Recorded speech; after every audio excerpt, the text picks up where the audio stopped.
میں نہیں جانتی کہ تایا ابا کے وکیل نے ثبوت دیے یا نہیں، مگر پہلی ہی پیشی پہ ازمیر کی ضمانت ہو چکی تھی۔ وہ تیسرے دن ہی گھر آ چکا تھا، اور ان 3 دنوں میں دادی اماں نے مجھے نہ جانے کتنی بد دعائیں دی تھیں۔ آتے ہی وہ بس دادی اماں سے ملا اور اوپر کا زینہ چڑھ گیا۔ خود کو کمرے میں بند کر چکا تھا۔ عجیب بات یہ تھی کہ مجھے لگا تھا کہ وہ قیامت کھڑی کر دے گا، مجھ سے لڑے گا یا دادی کی طرح مجھے برا بھلا کہے گا، مگر ایک دم سے خاموشی چھا گئی۔ نہ تایا ابا نیچے آئے، نہ تائی اماں، یہاں تک کہ ربیہ تک نیچے نہیں آئی۔ کوئی فساد جھگڑا نہیں کیا۔ ازمیر زیادہ تر اپنے کمرے میں بند رہتا تھا۔ چند دن بعد میں کالج جانے لگی تو دادی نے صاف منع کر دیا۔ کہنے لگی کوئی ضرورت نہیں ہے تمہیں کالج جانے کی، میرے بچے کی عزت کی دھجیاں اڑا کے تم پڑھنے جا رہی ہو۔ میں نے کہا دادی میں نے جو دیکھا تھا وہی کہا تھا، اگر آپ کا پوتا اتنا ہی سچا ہے تو چھپ کے کیوں بیٹھا ہے؟ دنیا کو فیس کرے۔ اگر فیس نہیں کر سکتا تو مطلب کہیں نہ کہیں اس کے کردار میں جھول ہے۔ میری بات پہ دادی کہنے لگی اپنی زبان کو لگام دو لڑکی، میرا پوتا ہرگز ایسا نہیں ہے اور تم نہیں جاؤ گی کالج۔ میری والدہ بھی بجائے دادی کو سمجھانے کے مجھ سے کہنے لگی ابیہا تم اندر جاؤ۔ میں نے حیرت سے اپنی والدہ کی طرف دیکھا۔ ابیہا اپنے کمرے میں جاؤ۔ میں اپنے کمرے میں چلی گئی، دوپٹہ اتار کے بیڈ پہ پھینکا۔ پتہ نہیں کب میں اپنی مرضی سے جیوں گی، نہ اپنی مرضی سے کہیں آ سکتی ہوں نہ کہیں جا سکتی ہوں۔ کچھ دیر میں میری والدہ میرے کمرے میں آئی، کہنے لگی سچ سچ بتاؤ ابیہا، تم نے ازمیر کو اس لڑکی کو کیا کرتے دیکھا تھا؟ دیکھو مجھے سچ بتانا۔ پتہ نہیں امی اس طرح سے کیوں پوچھ رہی تھی۔ میں نے کہا امی سچ کہوں تو جان خلاصی مل جائے گی ازمیر کی غلامی سے۔ میری بات سن کے میری والدہ کہنے لگی وہ جا چکا ہے۔ یہ سن کے مجھے حیرت کا جھٹکا لگا۔ کہاں جا چکا ہے؟ پتہ نہیں، رات کے 3 بجے گھر سے چلا گیا تھا۔ یہ میرے لیے ایک نیا انکشاف تھا۔ وہ گھر سے جا چکا تھا مگر کہاں؟ میری والدہ کہنے لگی بتاؤ مجھے ابیہا، کیا تم نے ازمیر کو اس لڑکی کے ساتھ کچھ کرتے دیکھا تھا؟ میں چپ سی ہو گئی۔ بولو ابیہا کیا دیکھا تھا تم نے؟ میں نے کہا وہ لڑکی ازمیر سے کہہ رہی تھی کہ وہ اس کے بچے کی ماں بننے والی ہے اور وہ اسے دھوکہ دے رہا ہے۔ میری والدہ کہنے لگی پھر کیا ازمیر نے اس لڑکی سے اس بات کا اعتراف کیا تھا؟ میں نے کہا اعتراف کون کرتا ہے امی، سب مکر جاتے ہیں، کون اپنا جرم قبول کرتا ہے؟ میری بات پہ میری والدہ کہنے لگی میڈیکل رپورٹ سے وہ لڑکی جھوٹی ثابت ہو چکی ہے۔ وہ جان بوجھ کے ازمیر کو بدنام کرنا چاہتی تھی تاکہ مجبوراً ازمیر اس سے شادی کر لے، اور اس بات کا اعتراف وہ لڑکی بھری عدالت میں کر چکی ہے۔ تم جانتی ہو تمہاری اس جھوٹی گواہی سے ازمیر کی اور ہم سب کی کتنی بدنامی ہوئی ہے۔ تمہیں اندازہ ہے اپنی حماقت سے تم نے کیا کیا ہے؟ ابیہا تم نے اچھا نہیں کیا۔ پتہ نہیں میری ماں اتنی کیوں پریشان تھی۔ میں نے کہا امی جو دیکھا تھا وہ کہہ دیا۔ میری والدہ کہنے لگی جھوٹ، تم جھوٹ بول رہی ہو۔ تم نے کہا تھا تم نے اسے اس لڑکی کے ساتھ گناہ کرتے دیکھا تھا۔ تم جانتی ہو تم نے سب کے سامنے کیا کیا ہے اور کس کے ساتھ کیا ہے؟ تمہیں اندازہ ہے تمہارا باپ کتنا پریشان ہے؟ سارے خاندان کو پتہ ہے کہ تمہارا نکاح ازمیر سے ہوا ہے، اور سارے خاندان کو یہ بھی پتہ چل چکا ہے کہ اس پہ الزام کس نے لگایا تھا، اور یہ بھی پتہ چل چکا ہے کہ جھوٹا لگایا تھا۔ میں اپنی ماں کو حیرت سے دیکھ رہی تھی۔ میری ماں کی آنکھوں میں آنسو جھلملا رہے تھے۔ تم جانتی ہو لوگوں کو جواب دینے کے لیے ہمارے پاس کچھ نہیں ہے۔ تمہارے والد تمہاری وجہ سے بے تحاشا پریشان ہے۔ تم نے بنا کچھ سوچے سمجھے کیا کر دیا ابیہا؟ تم نے کچھ بھی نہیں سوچا، نہ ہماری عزت کے بارے میں نہ اپنے شوہر کی عزت کے بارے میں۔ میری والدہ کے آنسو گر کے ان کے رخسار بھگونے لگے۔ انہوں نے اپنے آنسو صاف کیے، کہنے لگی ساری زندگی میں نے تمہاری دادی کی کڑوی کسیلی سنی، لیکن کبھی یاسر کی عزت پہ حرف نہیں آنے دیا۔ تمہاری دادی کی نظر میں شاید اہمیت نہیں رکھتی، لیکن اپنے شوہر کی نظر میں بہت اہمیت رکھتی ہوں۔ وہ جانتے ہیں کہ میں نے کیا کیا قربانیاں دی ہیں۔ انہوں نے آج تک مجھے کبھی کچھ نہیں کہا، کبھی اپنی والدہ کی باتوں میں آ کے مجھے تکلیف نہیں دی۔ ٹھیک ہے تمہیں ازمیر پسند نہیں تھا، شادی سے پہلے مجھے بھی یاسر پسند نہیں تھے، لیکن شادی کے بعد ان کی محبت، ان کی چاہت پا کے میرا ذہن بدل گیا تھا۔ مجھے یہ بتاؤ کتنے فیصد لڑکیاں ہیں ہمارے معاشرے میں جن کی پسند سے شادی ہوتی ہے؟ زیادہ تر اپنے والدین کے فیصلے پہ کر لیتی ہیں، اور کچھ ایسے بھی ہیں جو اپنے ناپسندیدہ کزنوں سے بھی شادیاں کر لیتے ہیں، لیکن وقت گزرنے کے ساتھ ساتھ سب کچھ ٹھیک ہو جاتا ہے۔ یوں رشتہ توڑوانے کے لیے گھٹیا الزام تو نہیں لگاتی۔ جانتی ہو اگر وہ چاہتا تو تم پہ کیس کر سکتا تھا، حد کے عزت کا، لیکن اس نے کچھ نہیں کہا، صرف اپنے آپ کو عدالت کے سامنے کلیئر کیا۔ جانتی ہو عدالت میں وکیل نے تمہارے نام کو کتنا اچھالنا چاہا، تمہیں کورٹ میں بلانے کے لیے کہا گیا، لیکن ازمیر نے منع کر دیا کہ بات مجھ سے کریں، وہ نہیں آئے گی، وہ ہمارے گھر کی عزت ہے اور ہمارے گھر کی عزت عدالت میں نہیں جائے گی۔ الزام مجھ پہ لگا ہے، بدکاری کا لگا ہے، اور میں اسے پوری عدالت کے سامنے کلیئر کر دوں گا، اور اس نے کر کے دکھایا۔ چھوٹی موٹی لڑائیاں جھگڑے سمجھ میں آتے ہیں ابیا، لیکن جو تم نے کیا ہے وہ سمجھ میں نہیں آتا۔ میں چاہتی تھی کہ تمہیں سمجھاؤں، لیکن پھر پتہ چلا کہ وہ چلا گیا۔ میں تمہاری تائی اماں کے پاس گئی تھی، لیکن انہوں نے سیدھے منہ بات تک نہیں کی۔ کہنے لگی اگر ابیہ نے ازمیر کے ساتھ نکاح کر کے میرے بیٹے کو اس طرح سے بدنام کرنا تھا تو بتا دیتی، میں اپنے بیٹے کو مرنے دے دیتی، کیونکہ جو زندگی اس نے دی ہے وہ پل پل مرنے کے برابر ہی ہے۔ ایک عزت دار مرد خود پہ زنا کا الزام برداشت نہیں کر سکتا۔ اپنے بیٹے کو میں نے 2 بار پھوٹ پھوٹ کے روتے دیکھا ہے، ایک بار ابیہ کے لیے اور دوسری بار اپنی عزت کے چھن جانے پہ، اور دونوں کی وجہ تمہاری بیٹی ہے۔ میں کہہ دوں گی ازمیر سے کہ دے دے ابیہ کو طلاق، اپنی بیٹی سے کہنا کہ اسے جو پسند ہے اس سے نکاح کر لے۔ میری والدہ کی آنکھوں سے آنسو بہہ رہے تھے اور میں گم سم بیٹھی انہیں دیکھ رہی تھی۔ فی الحال تو مجھے یہ پریشانی تھی کہ وہ گیا کہاں، خود کو کچھ نہ کر بیٹھے۔ میں بے تحاشا پریشان ہوئی تھی۔ پورا دن گزر گیا تھا، دادی اماں کی تسبیحوں پہ تسبیحاں جاری تھیں، شاید کوئی وظیفہ پڑھ رہی تھیں۔ رات کے 1 بجے وہ لاؤنج میں داخل ہوا۔ میرے والدین تک دادی اماں کے پاس بیٹھے تھے۔ اماں بھی ابھی انہیں بلڈ پریشر کی دوسری دوا دے کے ہٹی تھیں، لیکن بلڈ پریشر ابھی بھی نیچے آنے کا نام نہیں لے رہا تھا۔ ازمیر کو دیکھ کے کہنے لگی میرے بچے ادھر آ میرے پاس، کہاں گیا تھا تو، کل رات سے غائب ہے۔ وہ کچھ دیر تک دادی اماں کے پاس بیٹھا رہا۔ میں اپنے کمرے کے دروازے پہ ہی کھڑی تھی۔ پتہ نہیں کیوں مجھے اپنے اندر شرمندگی محسوس ہو رہی تھی۔ میں نے بنا سوچے سمجھے یہ سب کچھ کر دیا تھا۔ کہنے لگا بس ایسے ہی دماغ گھوم گیا تھا، دوستوں میں چلا گیا تھا۔ دادی مجھے نیند آ رہی ہے، آپ میری فکر مت کیا کریں، میں نے کہاں جانا ہے، یہیں رہنا ہے، یہ کہہ کے وہ اوپر چلا گیا۔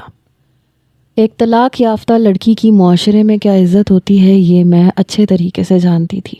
ہاں اگر نکاح نہ ہوا ہوتا، بات صرف منگنی تک ہوتی تو بات اور تھی، اور پھر غلطی بھی میری تھی۔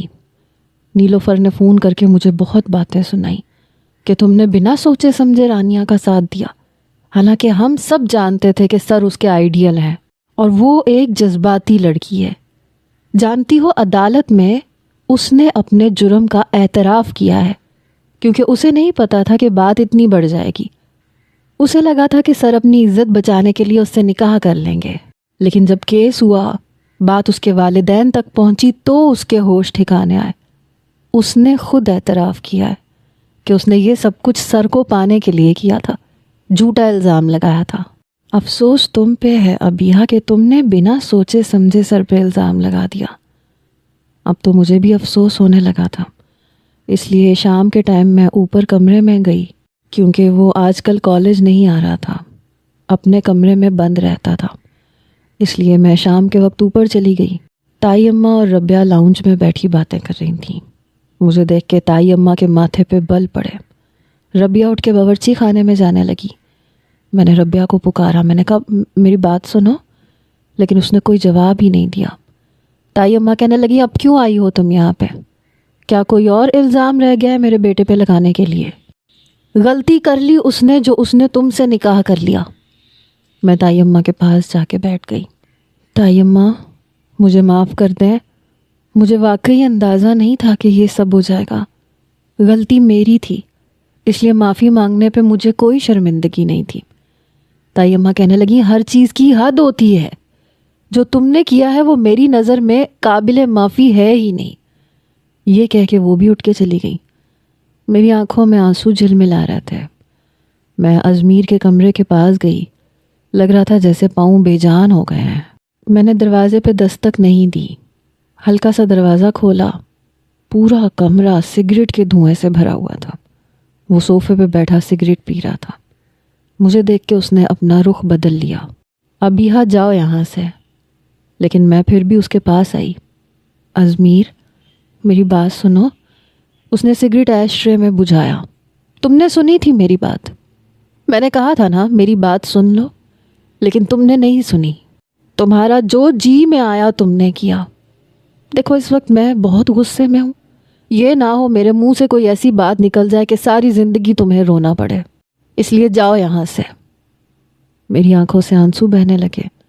میں نے کہا تم نے مجھے ڈانٹنا ہے، ڈانٹ لو، میں تمہیں کچھ نہیں کہوں گی کیونکہ میری غلطی ہے۔ Please Izmir, I am sorry. میری بات سن کے وہ اٹھ کے کھڑا ہو گیا، مجھے بازو سے پکڑا، تیز قدم بڑھاتا ہوا اپنے کمرے کے دروازے تک لایا اور مجھے دروازے سے باہر نکال دیا۔ آئندہ میری اجازت کے بغیر میرے کمرے میں مت آنا، یہ کہہ کے اس نے بڑی زور سے دروازہ بند کیا۔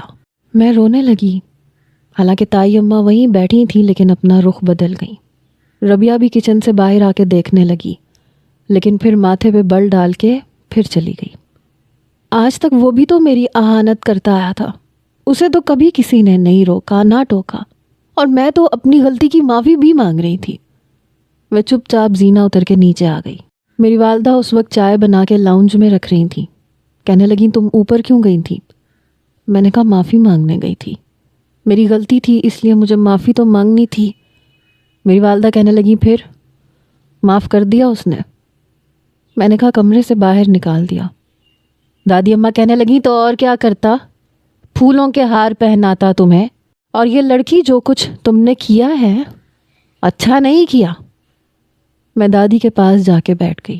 میں نے کہا دادی آپ اس سے کہیں نا مجھے معاف کر دے، مجھ سے غلطی ہو گئی۔ میں دادی کے ساتھ لگ کے رونے لگی۔ میری والدہ کی آنکھوں میں بھی آنسو تھے۔ دادی کہنے لگی اچھا میں سمجھاؤں گی اسے، بس رونا بند کرو۔ میں اپنے آنسو صاف کرتے ہوئے اپنے کمرے میں چلی گئی، اپنے کالج کی کتابیں اٹھائیں اور پڑھنے لگی، کیونکہ نیلوفر نے بتایا تھا کہ پرنسپل خود کلاس میں آئے تھے، کہہ رہے تھے کہ ہم ازمیر سے بات کر رہے ہیں کہ وہ دوبارہ سے کلاس جوائن کر لے، اور رانیہ کو کالج سے نکال دیا گیا ہے، تو یقیناً وہ کالج دوبارہ سے جوائن ضرور کرے گا۔ اگلے روز جب میں کالج جانے کے لیے باہر جانے لگی تو وہ اپنی بائک اسٹارٹ کر رہا تھا۔ میں اس کے پاس جا کے کھڑی ہو گئی۔ میں نے کہا کیا مجھے کالج تک کی لفٹ مل سکتی ہے؟ اس نے میری طرف دیکھا تک نہیں، اپنی بائک پہ بیٹھا، بائک اسٹارٹ کی اور چلا گیا۔ اس کی یہ بے رخی مجھے اندر سے کھل رہی تھی۔ ایک بار کہہ دیتا ابیہا تمہیں معاف کر دیا، بات ختم ہو جاتی۔ میں نے بھی تو اسے کئی بار معاف کیا تھا، کیا نہیں کیا تھا؟ اس نے پوری کلاس کے سامنے مجھے اتنی زور سے اسکیل مارا تھا، مجھے ڈانٹا تھا، لیکن اس کے معافی مانگنے پہ میں نے ایسا تو نہیں کیا تھا۔ میں بس کے ذریعے سے کالج پہنچ گئی۔ کلاس بھی کچھ لیٹ ہو چکی تھی، اور آج پہلی کلاس اسی کی تھی۔ جب میں کلاس کے سامنے کھڑی ہوئی تو صرف 5 منٹ لیٹ تھی، اور وہ بھی بس کی وجہ سے لیٹ ہوئی تھی۔ وہ کلاس میں کھڑا تھا، لیکچر دے رہا تھا۔ میں نے کہا میں آئی کم ان سر؟ اس نے ایک نظر مجھے دیکھا، کہنے لگا نو، باہر کھڑی رہیں۔ میں نے کہا سر وہ بس لیٹ ہو گئی تھی، میرا قصور نہیں ہے۔ وہ کہنے لگا میں نے یوں اجازت دینی شروع کر دی تو آدھی سے زیادہ لڑکیاں آدھی کلاس ختم ہونے کے بعد آیا کریں گی۔ جائیے مس ابیہا باہر جا کے کھڑی ہو جائیں۔ بنا میری طرف دیکھے اس نے یہ بات کہی۔ پوری کلاس کے سامنے مجھے باہر کھڑا ہونا پڑا۔ شاید مجھے سزا دے رہا تھا، ہمیشہ سے سزا ہی تو دیتا آیا تھا، لیکن اس بار شاید میرا قصور بہت بڑا تھا۔ جب اس کی کلاس ختم ہوئی تو تیزی سے کوریڈور سے گزر کے چلا گیا۔ میں واپس گھر آئی تو میری والدہ کھانا بنا رہی تھیں۔ چپ چاپ میں نے ہاتھ دھوئے، کپڑے بدلے، جب باہر آئی تو ازمیر اوپر کا زینہ چڑھ رہا تھا۔ ارے بیٹا کھانا تو کھا جاؤ، اس بار میری والدہ نے کہا۔ نہیں چچی، میں اوپر کھا لوں گا، آج کے بعد سے آپ میرے کھانے پینے کی فکر مت کیجیے گا۔ یہ کہہ کے وہ سیڑھیاں پھلانگتا ہوا اوپر جا چکا تھا۔ دادی اماں کہنے لگی اب نہیں آئے گا نیچے، میں اچھے طریقے سے جانتی ہوں۔ اس کے غصے کو تو میں بھی جان چکی تھی، جب بھی اس کا کوئی کام کرنے لگتی تو صاف منع کر دیتا، اپنی شرٹ تک میرے ہاتھ سے چھین لیتا۔ رابعہ استری کر دے گی، اور تم اوپر کیوں آئی ہو، کس کی اجازت سے آئی ہو، جاؤ نیچے جاؤ، سب کے سامنے کہہ دیتا تھا، جیسے میری اپنی کوئی عزت ہی نہ ہو۔ نیچے دادی میری جان کو آئی رہتی تھی کہ جاؤ جا کے اس کے کام کرو، اسے منانے کی کوشش کرو۔ کیسے مناتی؟ پتہ نہیں میں کس مصیبت میں پھنس گئی تھی۔ چھوٹی تائی اماں ذکی بھائی کی شادی کر رہی تھیں، اس لیے کہہ رہی تھی کہ رضی کی بھی ساتھ ہی کر دیں۔ اسی سلسلے میں وہ ہمارے گھر آئی ہوئی تھیں، دادی کے پاس بیٹھی تھیں۔ بڑی تائی اماں کو بھی نیچے آنا پڑا۔ دادی اماں کہنے لگی چلو یہ تو اچھی بات ہے، ایسے کرتے ہیں ازمیر اور ابیہا کی بھی رخصتی کر دیتے ہیں۔ تائی اماں کہنے لگی ازمیر تو ابھی رخصتی کرنے کے موڈ میں بالکل بھی نہیں ہے، وہ کہتا ہے چند سال تک رخصتی نہیں کروں گا۔ چھوٹی تائی اماں کہنے لگی یہ کیا بات ہوئی، کچھ مہینے پہلے جب نکاح ہوا تھا تب تو اسے رخصتی کی بڑی جلدی تھی۔ تائی اماں کہنے لگی مجھے نہیں پتا، جب کرنی ہوگی تو کر لے گا، اب میں اپنے بیٹے کے ساتھ زبردستی تو نہیں کر سکتی۔ رضی کہنے لگا یہ اچھی ہے آپ کی تائی اماں، کل تک ازمیر بھائی کی زبردستی کا نتیجہ یہ تھا کہ ابیہا سے ان کا نکاح ہو گیا، کل تک تو وہ مرنے مرانے پہ آئے ہوئے تھے، آج انہیں رخصتی نہیں کرنی۔ دادی اماں سے کہاں برداشت تھا، فوراً سے کہنے لگی رضی تم اپنا منہ بند رکھو، بڑا بھائی ہے تمہارا۔ وہ کہنے لگا ٹھیک ہے، میں نے کب انکار کیا ہے۔ پھر اٹھ کے باورچی خانے میں میرے پاس آ گیا۔ میں سب کے لیے چائے بنا رہی تھی، ساتھ میں اپنے آنسو صاف کر رہی تھی۔ میں نہیں جانتی تھی کہ رضی میرے بالکل پیچھے کھڑا ہے۔ کہنے لگا کیا کر رہی ہو لڑکی؟ میں نے برجستہ پلٹ کے دیکھا، پھر اپنے آنسو صاف کرنے لگی۔ میں نے کہا کچھ نہیں، بس چائے بنا رہی تھی۔ شاید وہ میری آنکھوں کی نمی کو دیکھ چکا تھا، فوراً سے میرے بازو پکڑ کے مجھے سیدھا کیا۔ کہنے لگا رو کیوں رہی ہو؟ وہ صرف میرا کزن نہیں تھا، بچپن سے ابھی تک اپنی ہر بات میں اس سے کرتی آئی تھی، اس لیے میں رونے لگی، چاہ کے بھی اپنے آنسوؤں پہ اختیار کھو چکی تھی۔ اس نے میرے آنسو صاف کیے۔ ابھی ہاں کیا ہوا تمہیں؟ میں نے کہا میں اتنی منتیں کر چکی ہوں اس کی، مان کے ہی نہیں دے رہا، مجھ سے بات تک نہیں کر رہا، میں اپنی غلطی کی کئی بار اس سے معافی مانگ چکی ہوں۔ رضی کہنے لگا تو اتنی منتیں کیوں کر رہی ہو، چھوڑ دو اس کو اس کے حال پہ۔ میں نے کہا نہیں چھوڑ سکتی، سب مجھے برا بھلا کہیں گے، اب تو اماں بھی مجھے باتیں سناتی ہیں کہ مجھے شوہر کی عزت رکھنی چاہیے تھی، میں نے جان بوجھ کے یہ سب نہیں کیا تھا، مجھ سے ہو گیا، کتنی بار اسے سوری کہہ چکی ہوں۔ کہنے لگا اچھا چھوڑو تم رویا مت کرو، پتہ ہے میری کوئی بہن نہیں ہے، اور بچپن سے تمہارے ساتھ رہ کے مجھے کبھی بھی بہن کی کمی محسوس نہیں ہوئی، اسی لیے اب تمہارے آنسو دیکھ کے تکلیف ہو رہی ہے، خوش رہا کرو۔ یہ کہہ کے رضی میرے سر پہ ہاتھ رکھ کے جا چکا تھا۔ میں کیسے خوش رہتی؟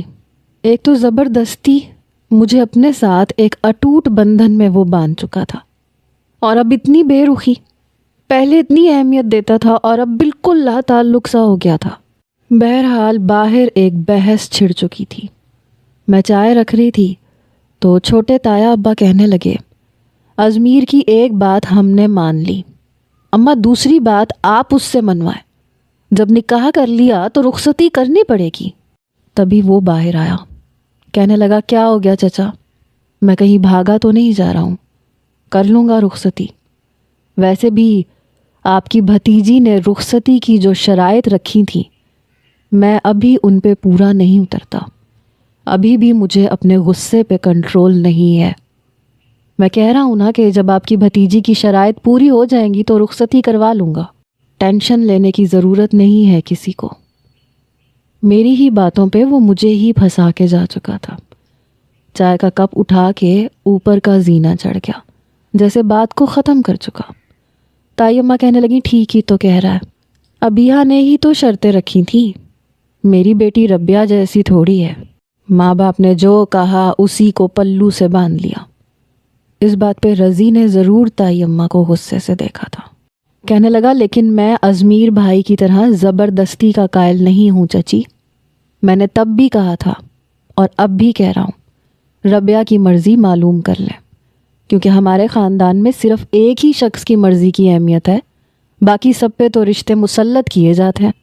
دادی اماں کہنے لگی تم کیا بحث لے کے بیٹھ گئے ہو؟ ارے ربیہ کی مرضی شامل ہے، مجھے پتا ہے، اب بحث مت کرو۔ سکینہ تم ذکی کے ساتھ رضی کی بھی شادی کی تیاریاں شروع کر دو، باقی رہ گیا ازمیر تو وہ گھر کی بات ہے، جب کہے گا رخصتی کی تیاری کر لیں گے۔ بات ختم ہو چکی تھی۔ 1 مہینے کے اندر اندر ذکی بھائی اور رضی کی شادیوں کی تیاریاں مکمل ہو چکی تھیں۔ اس بار میں نے بلیک کلر کا فینسی ڈریس پہنا تھا، کیونکہ بلیک کلر اس کی کمزوری تھی۔ اول تو مجھے بلیک کلر پسند نہیں تھا، میں بہت کم پہنتی تھی، لیکن جب پہنتی تھی تو اس کی نظروں کے حصار میں رہتی تھی۔ کہتا تھا ابیہا اس کلر میں تم سب سے زیادہ اچھی لگتی ہو، لیکن اس وقت مجھے اس کی باتوں کا مفہوم پتہ نہیں ہوتا تھا، اس لیے میں کہتی تھی کہ مجھے پتہ ہوتا تو پہنتی ہی نہیں، کیونکہ مجھے تمہیں اچھا لگنا ہی نہیں ہے۔ اور وہ ہنسنے لگتا تھا۔ ایسا تو ممکن ہی نہیں ہے، حالانکہ بارات پہ سب لڑکیوں نے مختلف رنگوں کے کپڑے پہن رکھے تھے، لیکن میں نے کالا لباس پہنا تھا۔ تیار بھی بہت ہوئی تھی، بال بھی کھلے چھوڑ رکھے تھے، مگر مجال ہے کہ اس نے ایک نظر بھی مجھ پہ ڈالی ہو۔ اماں کے کہنے پہ اور دادی اماں کے بے حد اصرار پہ مجھے مجبوراً تائی اماں کے ساتھ ساتھ رہنا پڑا۔ تائی اماں اور کوئی کام ہے تو بتائیں۔ ارے نہیں بی بی کوئی کام نہیں ہے، روکھا سا جواب دے کے وہ میرے پاس سے اٹھ کے چلی گئی۔ پتہ نہیں کیوں اپنا آپ بہت بے وقت سا لگ رہا تھا۔ دلہن بنی ربیہ بہت پیاری لگ رہی تھی۔